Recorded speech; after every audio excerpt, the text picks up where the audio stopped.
Labas, mielosios. Aš šiandien noriu pasidalinti tokiais pamąstymais ir pasidžiaugimais.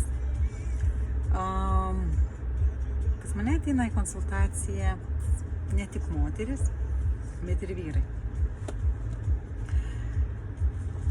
Ir vyrai ateina dviejų tipažų. Vieni yra vyrai, tie vadinkim kietakakčiai užsispyrėliai, kurie į konsultacijas ateina tik po kurio laiko, kai jau moteris lankosi pakankamai ilgai ir jie pajaučia,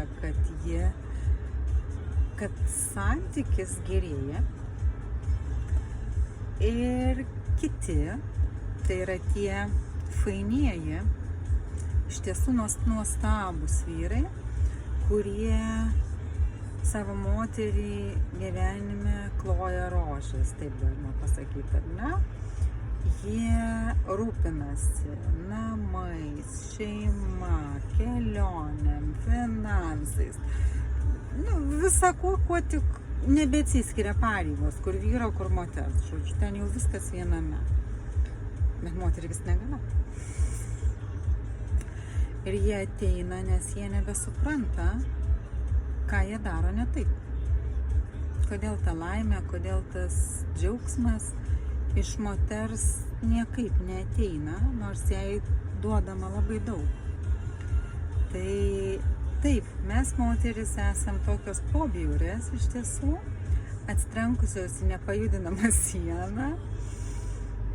Mes išsiugdom nuolankumą, mes išsiugdom švelnumą, mes išsiugdom jautrumą tai sienai, ar ne?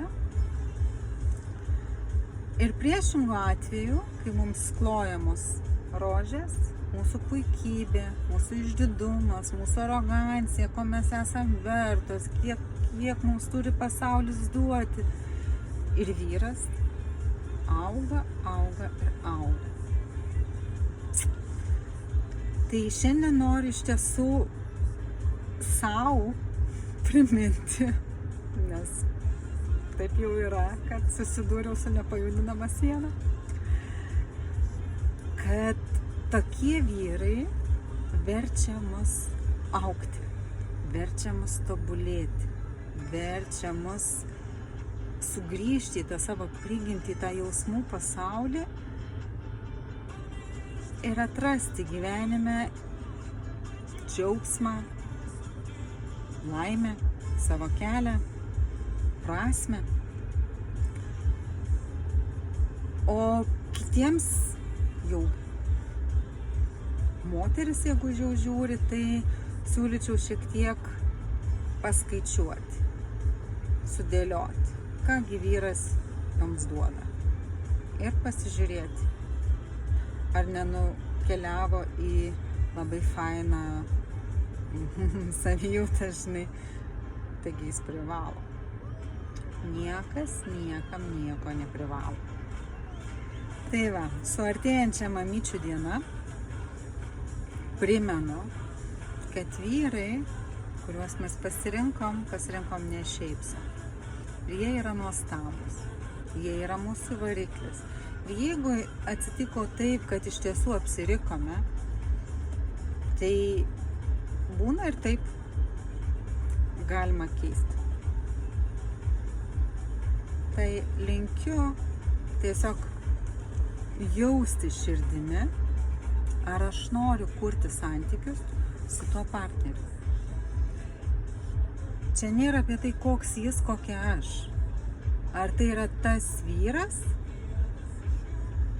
ką aš mačiau, kai ėjau prie altoriaus, ką aš mačiau, kai su juo susitikau, ką aš tame žmoguje mačiau.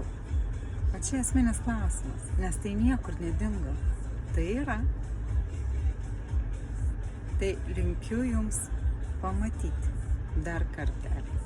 Ir būkite tikros, tai galima vėl pajausti. Iki.